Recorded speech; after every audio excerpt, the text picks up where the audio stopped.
स्वागत है आपका हमारी एक और नई वीडियो में। 10th के चैप्टर्स पर थोड़ी सम पॉइंट्स बना रहे, मतलब कुछ शॉर्ट वाक्यों में पूरा चैप्टर पूरा करने की कोशिश कर रहे हैं, कवर करने की कोशिश कर रहे हैं। और ये आपके काम आएंगी कहाँ, जब कभी आपके जैसे भी एग्जाम आने वाले हैं, एग्जाम आने के समय पर आप पूरा चैप्टर तो नहीं पढ़ेंगे, इतना टाइम होता कहाँ है, तो आप इसको पढ़कर आराम से पूरी स्टोरी आपको याद आ जाएगी और ये आपके आंसर बनाने में भी काम आएंगे। क्योंकि जब आप किसी चीज को इंग्लिश में पढ़ोगे, इंग्लिश में तो आंसर देना है, हिंदी में नहीं याद करना, कभी भी इंग्लिश में याद करना है, कोशिश करना है। कोशिश करो, टूटा फूटा याद होगा, टूटे फूटे को ही लिखो, क्योंकि वो नंबर देगा। और आज अपन जो बात करेंगे वो बात करेंगे, हमारे एक चैप्टर है सरमन एट बनारस। सरमन एट बनारस, जो आज की बहुत ही बड़ी कॉम्प्लेक्सिटी, जो हमारे साथ दिक्कतें आती हैं कि हम समझ नहीं पाते हैं कि death is common to all, मृत्यु जो है वो सबके साथ बराबर है। देखो आएगी सब, एक दुनिया का जीवन का सबसे बड़ा सत्य है मृत्यु। ये एक ऐसी चीज है जो कॉमन है, यानी अमीर भी मरेगा, गरीब भी मरेगा, राष्ट्रपति भी मरेगा, एक नॉर्मल ऑर्डिनरी बंदा भी मरेगा, राजा भी मरेगा, रंक भी मरेगा, गुलाम भी मरेगा, पक्षी भी मरेगा, सब मरेंगे।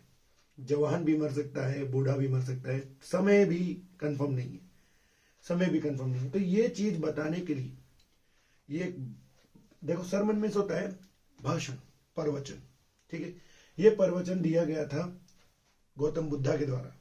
गौतम बुद्धा कौन है आप जानते होंगे, बौद्ध धर्म के प्रणेता, ठीक है। और इनका जो पहले जो शाही खानदान में रहते थे, शाही जीवन जिया इन्होंने, सिद्धार्थ इनका नाम था, उसी की कहानी है ये, सॉरी उन्हीं की कहानी है, सॉरी, ठीक है। अब अपन शुरुआत करते हैं, इन पॉइंट्स को अपन एक बार पढ़ेंगे और अगर इनसे रिलेटेड कुछ और भी होगा तो मैं इस कहानी के अंदर, ये नहीं मैं जब बोल रहा हूं तो मैं इसके साथ ही बोल दूंगा। देखो ये जो लेसन है ये हमें बताता है about the life of a Gautam Buddha. Gautam Buddha की जिंदगी के बारे में बताता है, जो सिद्धार्थ के रूप में एक शाही खानदान में पैदा हुए थे, है ना, who was born in a royal family as a Siddhartha, ठीक है, एज सिद्धार्थ। वंस, एक बार की बात है, ही सा अ फनरल प्रोसेसिंग ये नहीं होता है भाई, अंतिम संस्कार की क्रिया देखी उन्होंने, ठीक है। और एक साधु को भी देखा जो भिक्षा मांग रहा था। भिक्षा और भीख में अलग अलग चीजें होती हैं, दोनों चीजें अलग है। These sites moved him a lot, और इन दृश्यों को देखकर उसे बहुत टेंशन है, क्योंकि उसने कभी इतनी माइजरी देखी नहीं थी, दुख देखे नहीं थे। जब एकदम से उसने दुख देखे थे, यार ऐसा क्यों हो रहा है, क्यों दुखी हैं लोग बाग, रो पीट रहे हैं। वो जुलूस देखा उसने, जब अंतिम अर्थी सैया को ले जाया जा रहा था तो लोग बाग रो रो के जा रहे थे। And he decided to become a monk, और उसने उस दिन निश्चय किया कि भाई मैं एक साधु बनूंगा, ठीक है। And started moving in search of enlightenment. Enlightenment मतलब होता है ज्ञान, और ज्ञान की प्राप्ति के लिए मैं सर्च करूंगा कि भाई मेरे को पता लगे कि ये दुनिया में इतने दुख काय को है, ये दुख क्यों है, ये वो इसको ढूंढने के लिए, इसके कारण को ढूंढने के लिए उन्होंने एक निश्चय किया। अब भैया हो लिया, चलिए उनके काम हो गया, स्टार्ट कर दिया उन्होंने। ही स्टार्टेड मेडिटेशन, उन्होंने भैया ध्यान लगाया, एक पेड़ के नीचे बैठे, पीपल ट्री के नीचे, और बैठ गए और ध्यान लगाया, और 7 दिन बाद उनको ज्ञान आता है, ठीक है ना। और वो फेमस हो गए किस चीज के नाम से, कि वो बुद्धा है।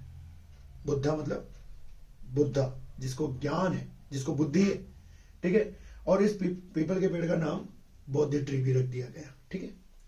अब मैं डियर, अब क्या होता है, उसने पहली बार जो भाषण दिया, यानी हमारे गौतम बुद्धा जी ने पहली बार जो भाषण दिया वो दिया बनारस में। और किस पर दिया ये बताया गया, ये कहानी के रूप में हमारे एक पूरा लिखा हुआ है। वहां पे एक किस्सा, गौतमी नाम की एक महिला थी जिसका बेटा मर गया था, ठीक है।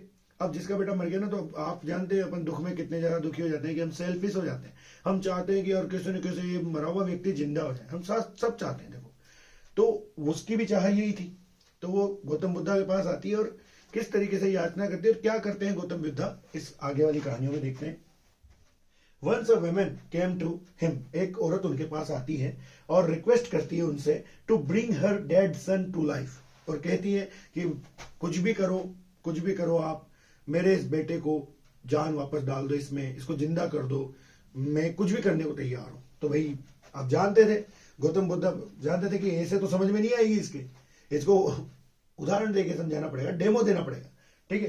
तो उसने कहा, गौतम बुद्धा जी ने कहा, ही आस्क्ड द लेडी, उन्होंने कहा कि भाई सुनो मेरी बातें, to bring of mustard seeds, कि एक मुट्ठी भर आप मेरे लिए लेके आओ सरसों के बीज, और ऐसे घर से लाना from the house where there had been no death, कि भाई ऐसे घर से लाना जहां पर कोई मृत्यु ना हुई हो, ठीक है ना। तो भैया उसने सोचा अरे मुट्ठी भर सरसों ही तो लानी है, अभी लाती। उसने ये नहीं देखा कि उन्होंने जो पीछे जो एक ट्विस्ट जोड़ा था उस पर ध्यान नहीं दिया, उसने बस ये ध्यान दिया एक्साइटमेंट में, कि उसने अभी लाती हूं, लेकिन उसने ये चीज भूल गई वो कि उन्होंने ट्विस्ट भी जोड़ा है। ट्विस्ट ये जोड़ा है कि ऐसे घर से लाना जहां कोई डेथ ना हुई हो, ठीक है ना। चलो आगे बढ़ते हैं। तो वो गई, she moved from one house to another house, अलग अलग मकानों में गई, अलग अलग घरों में गई, and but she could not find a single house, उसे कोई भी ऐसा मकान नहीं दिखा जहां पर कोई मरा ना हो, ठीक है ना। जैसे कोई बच्चा ना मरा हो, कोई पति ना मरा हो, कोई पेरेंट्स नहीं मरा हो, ना कोई फ्रेंड मरा हो, ऐसा कोई भी घर नहीं माय डियर, इस दुनिया में कहीं नहीं है। इस दुनिया में ऐसा कोई घर ही नहीं है जहां पे कोई मरा ना हो। हर एक जगह कहीं ना कोई सी मृत्यु तो हुई है। अब ये देखकर उसके समझ में आई, उसके समझ में क्या आई कि मैं मेरे लालच में, मेरे दुख में इतनी सेल्फिश हो गई थी कि मैं इस चीज को भूल गई कि डेथ जो है वो तो कॉमन है। जैसे कि एक मटकी जो होती है, जो एक कुम्हार बनाता है, आप जानते हैं, वो मटकी फूटती है, उसकी नियति है, उसकी डेस्टिनी है कि वो फूटेगी। देखो कैसे, कहां कैसे फूटती है। एक मटकी तो जब वो बनाता रहता है उस पहिए के ऊपर, जब कुम्हार बनाता रहता है तभी बिगड़ जाती है, वो फूट गई। कई बार जब वो थेपता है तो दरार पड़ जाती है, वो फूट गई। कई बार पकाते समय फूट जाती है तो फूट गई। कई बार पक गई, सब कुछ सही हो गया, मार्केट तक ले जा रहा है तब फूट गई, है ना। और कई बार बेचते वक्त जब वो दिखाता है कि ये देखो कितनी मस्त बजरी, हाथ में फूट गई। कई बार हम उसके हाथ से लेते हैं, घर तक लाते हैं, जिसमें फूट जाती है। कई बार 1.5 महीने तक चलकर हमारे घर में कोई डेथ हो जाती है तो वो उतर जाती है, फिर फूटती है। कई बार दिवाली में हम उसे फोड़ देते हैं, पुरानी मटकियों को। तो यानी मटकी की नियति क्या है? मटकी की नियति है फूटना। इसी तरीके से इंसान की नियति है मरना। वो मरेगा, आज नहीं, कल नहीं, परसों नहीं, नरसों मरेगा। मतलब समझ रहे हो ना आप? कोई भी जो भी जिंदा है, जो जिंदा होता है, जो पैदा हुआ है, वो मरेगा। ये चीज उसके तब समझ में आती है, ये चीज उसे तब समझ में आती है। Then she came to know that death is common to all. तब उसे समझ में आती है कि मृत्यु क्या है, सबके लिए बराबर है। आज मेरा बेटा मरा है, कल मैं मरूंगी। असामयिक भी मर सकते हैं। जिस तरीके से देखो, मरने की संभावना किसकी ज्यादा होती है? मरने की संभावना होती है बूढ़े लोगों की। अब कैसे? समझो।